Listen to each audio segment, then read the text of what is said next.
آج تاریخ 6 فروری 2017 ہے۔ शिव भगवान को सदा शिव क्यों कहते हैं? मेहदी अलैहिस्सलाम को क़ायम क्यों कहते हैं? क्योंकि हमेशा रहने वाले हैं। क्यों? क्या वजह है? क्योंकि रूह अल्लाह है, अल्लाह की रूह है। अल्लाह की रूह तो हमेशा रहती है। अल्लाह ताला ने आदम अलैहिस्सलाम ने अपनी रूह फूंकी, इसीलिए शिव भगवान को सदा शिवा कहते हैं। ईसा इब्न मरियम को रूह अल्लाह कहते हैं, और अल्लाह की रूह तो हमेशा रहती है। जिस्म छूट जाता है लेकिन रूह हमेशा रहती है। और अल्लाह ताला बहुत बड़ा है, उसकी रूह को, छोटी रूह को ईसाई हजरात बेटे का नाम दिए हैं, लेकिन हकीकी बेटा इसके माने नहीं होते। लोग नहीं समझ सके ये पॉइंट को। मेरी बात आपको समझ में आ रही होगी। शिव भगवान को सदा शिव इसलिए कहते हैं कि वो रूह अल्लाह है, अल्लाह की रूह है, हमेशा रहने वाली। और उसका जिक्र आता है बिहारुल अनवार हदीस में क़ायम के नाम से। क़ायम मतलब रहने वाला। हय्युल क़य्यूम ज़ात अल्लाह की है, तो अल्लाह ताला की दूसरी ज़ात अल्लाह की रूह है, जो वो भी क़ायम रहती है। तो हमें चाहिए कि रूह, अल्लाह ताला की रूह के माने समझ में आ गए। तो सिजदे ताज़ीम का हुक्म कुरान पाक देता है ज़िंदा रसूल के लिए, यानी ईसा मसीह मेहदी अलैहिस्सलाम जब ज़िंदा हैं, गोया के मट्टी के बने हैं, हक़ीर मट्टी के बने हैं। जैसे काबतुल्लाह है, मट्टी का बना हुआ है, उसमें लगी हुई चीज़ बेजान है, हजर अस्वद, लेकिन उसकी पूजा करना, उसको चूमना अल्लाह ताला को चूमने के बराबर है, अल्लाह की इबादत करने के बराबर है। इसीलिए जिसने अल्लाह की इताअत की उसने अल्लाह के रसूल की इताअत की। अती अल्लाह होती रसूल, यही बात आई है। मैं इस वक्त सफ़र पर हूँ, सफ़र पर हूँ दिल्ली की तरफ। मेरी बात समझ में आ रही है?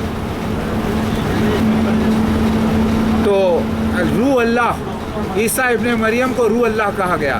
बाइबल में ईसा इब्न मरियम को टेम्पल ऑफ अल्लाह कहा गया, यानी अल्लाह की टेम्पल, यानी टेम्पल ऑफ अल्लाह। मेरी बात समझ में आ रही है?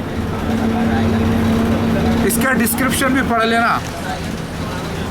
अल्लाह की रूह, हदीस में भी ईसा इब्न मरियम मेहदी अलैहिस्सलाम को अल्लाह का घर कहा गया है। काबा का ढा जाना, काबा में पनाह लेना, यानी जहाँ ईसा मसीह मेहदी अलैहिस्सलाम है उसे काबा कहा गया है। हकीकत में काबा नहीं, ये मेटाफोरिकल सेंस है। मेरी बात समझ में आ गई भाइयों? तो सदा शिव क़ायम क्यों कहते हैं मेहदी अलैहिस्सलाम को? समझ में आ गया? तो अल्लाह, उसके रसूल की इताअत,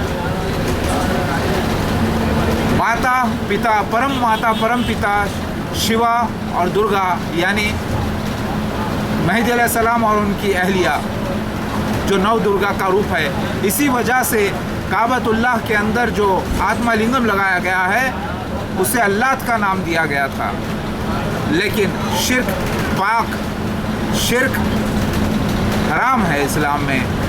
अल्लाह और उसके रसूल की इताअत का हुक्म है। यही सिखाने के लिए अल्लाह ताला ने खलीफतुल्लाह का मामला रचा है। अल्लाह नहीं आया, लेकिन अल्लाह का खलीफा आया है। बात समझ में आ गई होगी आपके? अल्लाहू अकबर। बहुत हवा लग रही है।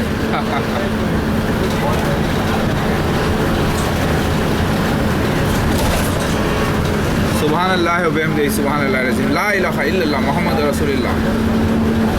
अल्लाहू अकबर, यानी अल्लाहू अकबर के माने हैं महाविष्णु के, महाओम के, बड़ा, बहुत बड़ा मालिक एक है, सबका मालिक एक है।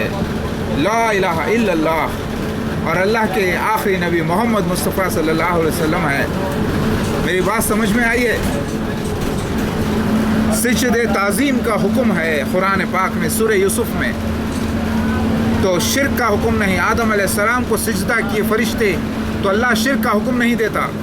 और नाफरमानी की इब्लिस ने, तो अल्लाह ताला ने उसे लानत कर दी, जहन्नुमी बना दिया और उसके फॉलोअर्स को। कितनी बड़ी मिसाल है ये, इंसान को समझना चाहिए। अल्लाहू अकबर।